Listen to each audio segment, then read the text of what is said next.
அனைவருக்கும் வணக்கம். நான் இண்டிபெண்டே பாரதி பேசுகின்றேன். ரொம்ப முக்கியமான நாள் வந்து உங்களுக்கு வர சண்டே வருது. அன்றைக்கி வந்து ஆவணி மாதத்தில் வர மூல நட்சத்திரம். அன்றைக்கி தான் ஆவணி மூல சித்திரை பற்றி போன வருஷம் தான் அதை பற்றி நான் பேச ஆரம்பித்தேன். அதுவும் சூட்சுமமாக அகஸ்தியருனுடைய நூலில் எழுதியிருக்கார் அவர். அகஸ்தியர் நூலில் அந்த ஆவணி மூல சித்திரை பற்றி எழுதியிருக்கிறார்.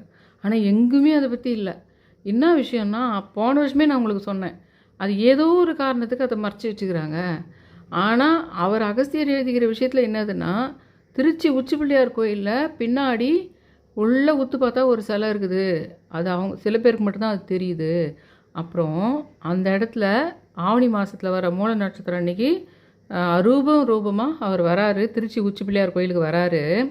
எங்கெல்லாம் உங்களுக்கு வந்து சரஸ்வதி பூஜை நடக்குதோ, சரஸ்வதி பூஜைன்றது எப்போ நடக்கும்? புரட்டாசி மாதத்தில் நடக்கும் நம்ம ஊர்லலாம். ஆனால் ஆவணிக்கு அப்போ தானே புரட்டாசி வருது. இந்த விஷயத்தெல்லாம் போன வருஷமே நான் உங்களுக்கு விளக்கினேன். இந்த வீடியோ ரொம்ப முக்கியங்க.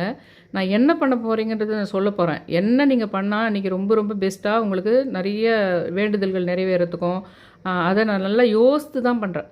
ஏன்னா அன்றைக்கி 3 முக்கியமான நாள் வருது. அதனால் ஆவணி மூல சித்திரை பற்றி பேசும்போது தயவு செஞ்சு உத்து கேட்டுடுங்க. நீங்கள் கேட்குறது ஒரு ஸ்லோகம் நீங்கள் படிக்கிறதுக்கு சமம். இதெல்லாம் யோசிக்க ஆரம்பிக்கிறீங்கன்னா அந்த ஆவணி மூல சித்தர் உங்கள் வீட்டுக்கு ரூபத்தில் வரத்துக்கு வாய்ப்பு இருக்குது. அது இன்ட்ரெஸ்டே இல்லாமல் நீங்கள் நான் என்ன சொல்ல போகிறேன், விளக்கேற்ற சொல்ல போகிறேன்னா அதை பண்ணிட்டோம்னா உங்களுக்கு ஒரு விஷயம் நடந்துரும்னு போனால், ஒரு உலகத்தில் ஒரு பிரம்மாண்டமான வெற்றிகள் உங்களுக்கு வேணும்னா இந்த விஷயங்களை நீங்கள் கவனித்து வச்சுக்கிட்டா உங்களுக்கு பிரம்மாண்டமான வெற்றிகள்லாம் கிடைக்கும். நீங்கள் ஒரு உழவு தொழில் பண்ணுறீங்களோ, இல்லை ஐடி கம்பெனியில் வேலை பண்ணுறீங்களோ, அந்த வேலை கூடவே மிக்ஸ் ஆகிடணும் அந்த ஆன்மீகம். பண்ணிவிட்டு ஆவணி மூல சித்திரை ஏன் மறைக்கணும்னு பார்க்குறாங்க. ஆவணி மூலமாக ஏதோ ஒரு நாளில் நெல்லையப்பர்கிட்ட போயிடுது. நம்ம நெட்டில் போட்டு தேடினாலே நெல்லையப்பர்கிட்ட போயிடுது. இப்போது புதுசாக பிரியதர்ஷினி வந்து எனக்கு ஒரு மெயில் அனுப்பிச்சிருந்தாங்க. ஆவணி மூலம்னாவே நெல்லையப்பர்னு போன வருஷம்லாம் அது ஏன் அத்தை சொல்கிறவர் ஆவணி மூலம் பற்றி எங்குமே இல்லை. இத்தனைக்கும் அகஸ்தியர் சொல்லியிருக்கார். அது ஏன் வெளியில் வர விடாமல் வச்சுக்கிறதுக்கு என்ன காரணம் அப்படின்றது. நாரைக்கு முக்தி கொடுத்த லீலை தான் நாரை சுவாமியின் வலது பக்கம் அருகில்னு சொல்லிட்டு ஒரு பிரியதர்ஷினி அவங்க அமிச்சாங்க. அதை முதல்ல சொல்லிடுறேன். அதை சொன்னாலும் ஆவணி மூல சித்தர் என்ன வேறுபடுறாரு, ஆவணி மூல சித்தரை கும்பிட்டா நீங்கள் எந்த சமயத்தில் கும்பிடணும், ஏன் கும்பிடணும், ஆவணி மாதத்தில் வர மூல நட்சத்திரத்தில் அவர் கூட ஏன் சரஸ்வதியை வச்சு கும்பிடணும் அப்படின்ற விஷயத்தெல்லாம் படிப்படியாக சொல்கிறேன். அவங்க அமிச்சிருந்தாங்க பார்த்தீங்களா, இந்த அதே ஆவணி மூலத்தை பற்றி ஒன்று. அதை நான் முதல்ல சொல்லிடுறேன். பாண்டிய நாட்டினுடைய தென்பகுதியில் இருந்த பெரிய தடாகம் ஒன்றில் வாழ்ந்த மீன்களை உண்டு நாரை ஒன்று வசித்து வந்தது. ஒரு சமயம் மழை பெய்யாமல் போனதால் குளம் வற்றி போனது. நாரைக்கு உணவு கிடைக்கல. எனவே அது ஒரு வனத்திற்குள் சென்று அங்கிருந்த நீர்நிலைகளில் சிக்கிய மீன்களை தின்று வாழ்ந்தது. அங்கு அச்சோ என்ற குளம் ஒன்று இருந்தது. இதனுடைய கரையில் பல முனிவர்கள் தவம் செய்து வந்தாங்க. இந்த புண்ணிய சீலர்கள் பயன்படுத்தும் குளத்தில் நிறைய மீன்கள் இருந்தது. இருந்தாலும் அந்த தவசீலர்கள் வசிக்கும் பகுதியில் மீன் பிடித்து சாப்பிட்றது மகாபாவம் அப்படின்னு கொக்கு நினச்சிது. அங்கே இருக்கிற முனிவர்களில் ஒருவர் பெயர் வந்து சத்தியன். இவரினுடைய தல வரலாறு பற்றியும் அங்கு குடிகொண்டிருக்கும் சுந்தரேஸ்வரர் பற்றியும் அருமையாக தன்னுடைய சக முனிவர்களிடம் பேசக்கூடியவர். இதை கேட்ட நாரை என்ன பண்ணுதுன்னா மதுரை நோக்கி பறகுது. பொற்றாமரை குளத்தில் நீர் தன் மீது படும்படியாக தலையை மூழ்கி விட்டு பறந்துடுது. அன்னை மீனாட்சி மற்றும் சுந்தரேஸ்வரர் சன்னதி மேலுள்ள இந்திர விமானத்தை சுற்றி சுற்றி பறந்தது. 15 நாட்கள் இப்படியே இருந்தது. 16ஆம் நாள் பொற்றாமரை குளக்கரைக்கு வந்தது. குளத்தில் மீன்கள் துள்ளி விளையாடின. அவற்றை பிடித்து உண்ண எண்ணிய வேளையில் ஞானம் பிறகுது. இப்படி செய்வது பாவம் அல்லவா? அது பசியை பொறுத்து கொண்டது. தனது இயற்கையான சுபாவத்தை கூட கருணையின் காரணமாக தன் மீது கொண்ட நம்பிக்கையாலும் மாற்றிக்கொண்ட நாரைக்கு முன்னால் சுந்தரேஸ்வரர் தோன்றி என்ன வரம் வேண்டும் நாரையே என்று கேட்கிறார். ஐயனே, எங்கள் இனத்தவர் மீன்களை பிடித்து உண்ணும் சுபாவம் உடையவர்களாக இருக்கிறாங்க. ஆனால் இந்த புண்ணிய குலத்தில் அதை செய்யாமல் இருக்க நீங்கள் தான் அதுக்கு அருள் புரியணும் அப்படின்னு சொல்லிட்டு சில சமயத்தில் நானே கூட கேட்கறது உண்டு. சில சமயத்தில் சுற்றி இருக்கிறவங்களாம் நான்வெஜ்ஜே சாப்பிடாத இதில் பிறக்கல. நான் அதை கண்ட்ரோல் பண்ணி நம்ம இருக்க முடியல. சுற்றி அங்கே எங்கன்னா பயங்கரமாக வாசனையாக பண்ணாங்களேன்னா நான் கடவுளையே கேட்கறது உண்டு. எனக்கு அதை வேணான்ற மாதிரி பண்ணேன், கடவுளே எனக்கு அதை சாப்பிட வேணான்ற மாதிரி ஏதாவது எனக்கு அருவருப்பை கூடான்னு கேட்பேன். நான் கூட எங்கள் இனத்தவங்கெல்லாம் அந்த மீன்களை பிடிச்சி இன்னும் சுபாவம் இருக்கிறவங்களாம் இருக்கிறாங்க. ஆனால் இந்த புண்ணிய குளத்தில் அதை நான் செய்யாமல் இருக்கிறதுக்கு நீங்கள் தான் அதுக்கு அருள் புரியணும். எனவே இந்த குளத்தில் மீன்களை இல்லாமல் செய்துடு வேணாம் அப்படின்னு சொல்லிட்டு கேட்குது. அப்போது எனக்கு சிவலோகத்தில் தங்கும் பாக்கியம் கூட கொடுத்துரு அப்படின்னு சொல்லுது. பெருமாளும் என்ன பண்ணுறாரு, அவ்வாறே அருள் புரிகிறாரு. நாரை 4 புயங்களும் 3 கண்களும் பொருந்திய சிவ வடிவம் பெற்று வானுலகத்தோர் தூவிய மலர் மாரியில் மூழ்கியவாறு விமானத்தில் ஏறி முழங்க சிவலோகத்தை அடைந்து பின்னர் நந்தி கணங்களுக்குள் ஒன்றாக தங்கியிருக்கிறது நாரை. நாரையின் வேண்டுதலுக்கிணங்க இன்று வரை பொற்றாமரை குளத்தில் மீன்களே கிடையாது. மதுரை பொற்றாமரை குளத்தில் நாரையினுடைய வேண்டுதலாலேயே பொற்றாமரை குளத்தில் மீன்களே கிடையாது என்பது முக்கியம். அது மெயினாக ஆவணி மூலம் சம்மந்தப்பட்ட விஷயமா இருக்குது. இது தனி விஷயம். எதுக்காக நான் இதெல்லாம் கேளுங்க நான் ஏன் உங்களுக்கு சொல்கிறேன்னா, அமானுஷ்யமான ஒரு விஷயம் இப்போ நான் சொல்ல போகிறேன். நான் எங்கள் அம்மா ஊருக்கு போயிட்டு வரேன். அப்போது நான் ஒரு படவட்டமான ஒரு அம்மாவுக்கு புடவெல்லாம் அமிச்சேன். அந்த அம்மா என்ன பண்ணுறாங்கன்னா, ஒரு சுழு ஆத்மாவை நான் நடுவானத்திலே சுற்றி இருக்குது, அதை அழிச்சிடுறேன் அப்படின்ற மாதிரி அந்த அம்மா தான் எனக்கு சொல்கிறாங்க சூட்சுமமாக. இப்போ இல்லை, ஒரு 4-5 மாதத்துக்கு முன்னாடி சொல்கிறாங்க அந்த அம்மா. ஆனால் இந்த மீன் விஷயம் அதில் வருது. அங்கே என்ன ஆகுதுன்னா, அந்த ஏரியில் போகும்போது நான் ஆட்டோவில் போகும்போது அந்த படவட்டம்மா கோயில் ஏரி கீழே இருக்கும். நம்ம இறங்கி போனோம் அந்த கோயில்கிட்டனாவே சறுக்கும். அதனால் நம்ம கண் பார்வையாக பார்த்துன்னு போயிடலாம். துர்கை கோயில் மற்ற கோயிலுக்கெல்லாம் முக்கியமாக போயிட்டு வேறப்பனா அந்த கோயிலுக்கு போயிடலாம். ஆனால் அந்த மாதிரி தான் சொல்லியிருக்கிறாங்க. அந்த சுழு ஆத்மாவை நான் தான் அதை கம்ப்ளீட்டாக முடிக்க போகிறேன்னு சொல்லிக்கிறாங்க என்கிட்ட. நம்ம ரேணுகா தேவின்னு சொல்லிட்டு பரிகார ஸ்தலங்கள் தான் சொல்கிறாங்க. அதுக்கு முன்னாடி எனக்கு தெரியாது. ரேணுகாம்பான்றது படவட்டமாதான்றது விஷயம் அதுக்கு முன்னாடி எனக்கு தெரியாது.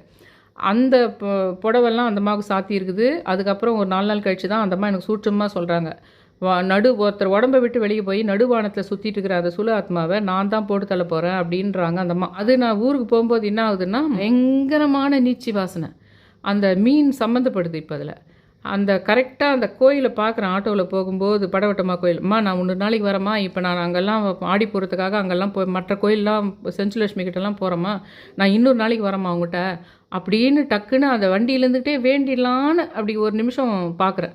அந்த சமயம் குபீர்னு பயங்கரமான நீச்சி வாசனை, பயங்கரமான அப்படியே வயிற்ற வச்சு கொமட்டு, ஐயோ இந்த அம்மாவை புனிதமாக கும்பிடலான்னு மனசில் இருக்கிற வேண்டுதல்களை சொல்லலான்னும் போது ஏரிக்கரையினால் அப்படி ஸ்மெல் வருது. ஏரிக்கரை ஸ்மெல்லே இல்லையே, அது நீச்சி வாசனை தானே வரும். இது வேறு ஏதோ ஒரு ஸ்மெல் வருது, கொமட்டிக்கிட்டு வருது, என்னால் தாங்கவே முடியலையே அந்த ஸ்மெல்லை அப்படின்னு சொல்லிட்டு ரொம்ப அந்த ஒரு கரெக்டாக அந்த கோயிலை பார்க்கும்போது மட்டும்தான் அந்த வாடை வந்தது.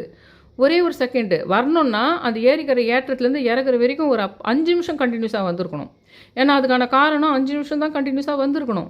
ஆனால் நான் திரும்பி ரிட்டர்ன் வரும்போது அதுக்கான விளக்கத்தை கொடுத்துட்டாங்க படவட்டமாக. எனக்கு திரும்ப வரும்போது என்ன பண்ணுறேன்னா, 4:30க்கு உங்களுக்கு பஸ் இருக்குது அப்படின்னு சொல்லிட்டு அங்கே அம்மா சொல்லிக்கிட்டே இருக்கிறாங்க. அந்த நிமிஷம் அந்த பஸ் ஸ்டாண்டை விட்டு தாண்டிடுச்சு. அது எங்கள் வீட்டை கிராஸ் பண்ணி தான் போனோம். அது அப்போ நான் வளர்ந்தும்போது கை காட்டினா நிறுத்துருவாங்களான்னு யோசிச்சுக்கினே கை காட்டுறேன். இந்த பக்கம் அந்த பக்கம் பெரிய பெரிய ஏஐயில் பண்ண காளி பேனருங்க நிற்குது. நல்ல காலமாக வீட்டுக்கு நேரம் நிறுத்திட்டான்.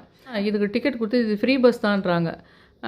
ஓ இது இப்படி இன்னும் கண்டினியூ தான் ஆகிட்டுருக்குது அந்த ஃப்ரீ பஸ்ன்ற விஷயம். அப்போ வில்லேஜிலலாம் கூட அப்ளை ஆகி தான் இருக்குதா அது அப்படின்னு நான் நினச்சிக்கிட்டே ஏறுறேன். ஏறிட்டு மறுபடியும் அதே ஏரிக்கரை மேலே அதே இதுவை கிராஸ் பண்ணணும், அதே படவட்டமாவை கிராஸ் பண்ணணும். அதுக்கு முன்னாடி ஏரிக்கரை ஃபுல்லாகவே வர வேண்டிய ஸ்மெல்லு. ஆனால் அதே படவட்டமாக எதிர்க்க போகும்போது அதே மாதிரி குபீர்னு ஸ்மெல்லு, தாங்க முடியாத ஸ்மெல்லு, டக்குன்னு மூக்கு முடிக்கிறேன். அப்போ என் பக்கத்தில் இருக்கிறவங்க சொல்கிறாங்க, அதுக்காகவே நான் பஸ்ஸில் ஏறி இருக்கிறேன், அது எதுக்காக அந்த ஸ்மெல் வருதுன்றத பக்கத்தில் இருக்கிறவங்க என்கிட்ட சொல்லணும், அந்த ஸ்மெல்லுக்கான காரணத்தை நான் தெரிஞ்சுக்கணுன்றது பிரபஞ்சம் விரும்புது. பக்கத்தில் இருக்கிறவங்க சொல்கிறாங்க. ஏன் அந்த ஸ்மெல் வருதுன்னா, இந்த 2 பக்கமும் ஏரியில் இருக்கிற மொத்தமாக தண்ணி இல்லாத வத்தி போனதுனால அதில் இருந்த மீன்கள் எல்லாம் செத்துருச்சு. அதனால் அதெல்லாம் கருவேடாக இருக்கும் வெயிலில், அதனால் வர்ற ஸ்மெல் தான் அது. ஏதோ கனெக்ஷனுக்குது, ஏதோ ஒன்று நம்மளுக்கு பிரபஞ்சம் சொல்ல வருது, அது ஏன்னு தெரியலன்னு யோசிக்கிறேன். அன்றைக்கி நைட்டு வீட்டுக்கு வந்தவொடனே தான் இவங்க பிரியதர்ஷினி இந்த பாண்டிய நாட்டினுடைய தென்பகுதியில் இருந்த தடாகம், அதில் மீன் நாரை, இந்த மீன்களை எப்போவுமே அதில் இல்லைன்ற கதைங்கள்லாம் அன்றைக்கி தான் அனுப்புகிறாங்க அவங்க. பயங்கரமான நீச்சி ஸ்மெல்லு. ஆனால் நியாயமாக அது எப்படி வரணும்னா, அந்த ஏரிக்கரை ஏக்கத்துலேருந்து இறக்குற வரைக்கும் அந்த ஸ்மெல் வந்துருக்கணும். அப்படி வராமல் மறுபடியும் ரிட்டர்ன் வரும்போது கூட அந்த படவட்டம்மா கோயிலுக்கு நேராக மட்டும் அந்த படவட்டம்மா கோயிலை பஸ்ஸு ஜன்னல் வழியாக நான் பார்க்கும்போது மட்டும் அந்த ஸ்மெல்லு தாங்க முடியாமல் குபீர்னு ஒரு விஷயம், அமானுஷ்யமான ஒரு விஷயம். அதுக்கான ஆன்சர் படவட்டமாக எனக்கு அப்புறம் சொல்கிறாங்க, அதுக்கு மறுநாள் சொல்கிறாங்க. ஏன்னா நான் அந்த சுழு ஆத்மா அந்த ஒரு நடுவானத்தையே சுற்றிட்டு இருக்குது, ஒருத்தர் உடம்புலேருந்து வந்துச்சு. அந்த உடம்புலேருந்து வந்த அன்னைக்கு அந்த உடம்பையே ஒரு 5 நாள் சுருக்கி வச்சு அதுக்கப்புறம் அந்த உடம்பை சாதாரணமாக ரிலீஃப் பண்ணிச்சு.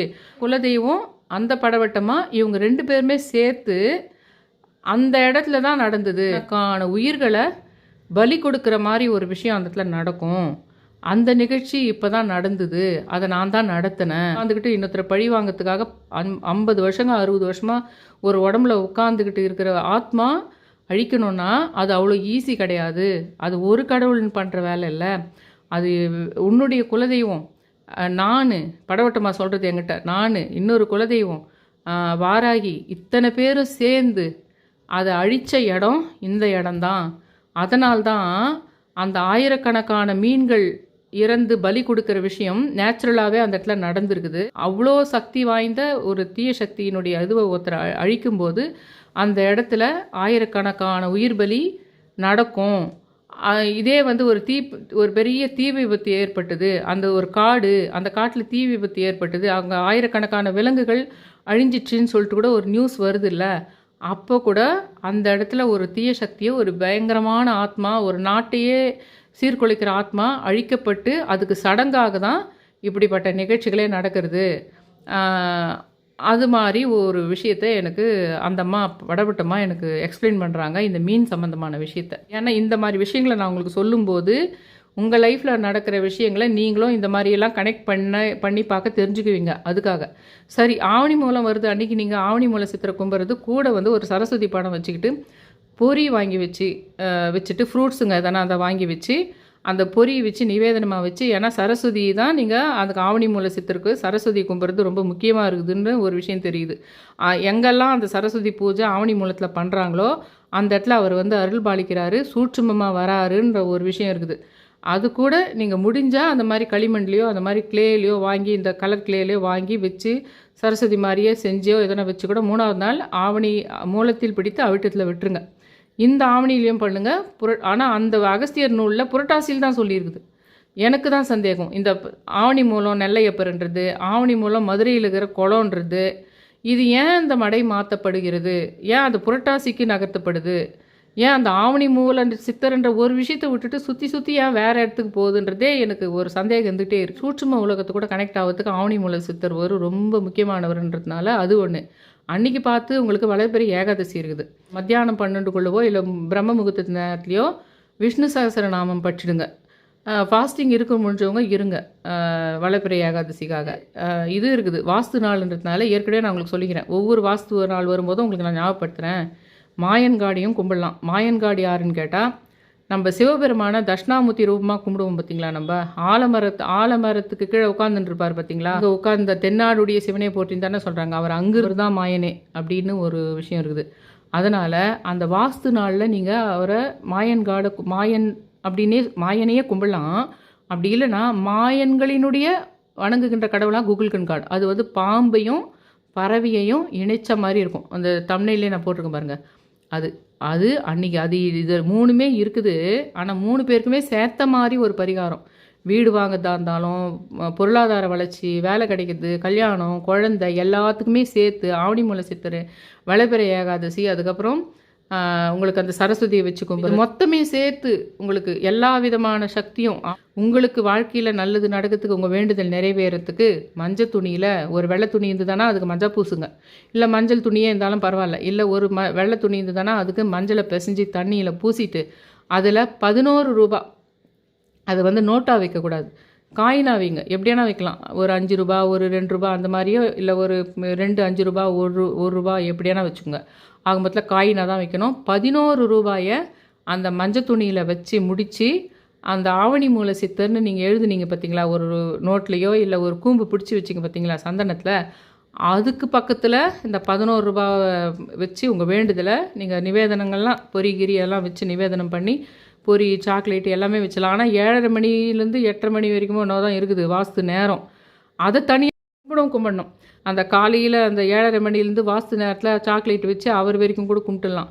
ஆனால் இந்த 11 ரூபா வச்சு கும்பிட்ற விஷயத்த ஆவணி மூல சித்தருக்குன்றத ஏகாதசி பெருமாள் படமும் பக்கத்தில் இருந்து தானே, அதையும் நீங்கள் வச்சு சரஸ்வதி, பெருமாள், இவர் ஆவணி மூல சித்தர். இந்த 3 பேருக்கும் சேர்த்த மாதிரி பண்ண சொல்கிற பரிகாரம் தான் அந்த மஞ்சள் துணியில் 11 ரூபா வச்சு உங்கள் வேண்டுதலை வச்சு அந்த இடத்துல வைக்கணும். அந்த இது வரைக்கும் என்றைக்கு நீங்கள் வச்ச வேண்டுதல்லாம் நிறைவேறுதோ, மெயின் வேண்டுதல் நிறைவேறுதோ அன்னைக்கு அதை எடுத்துன்னு போயிட்டு அந்த 11 ரூபாவை எடுத்துன்னு போயிட்டு உங்கள் வீட்டுக்கு கிட்ட அரச மரத்தடி கீழே இருக்கிற பிள்ளையாருனுடைய உண்டியலில் போட்டுடுங்க.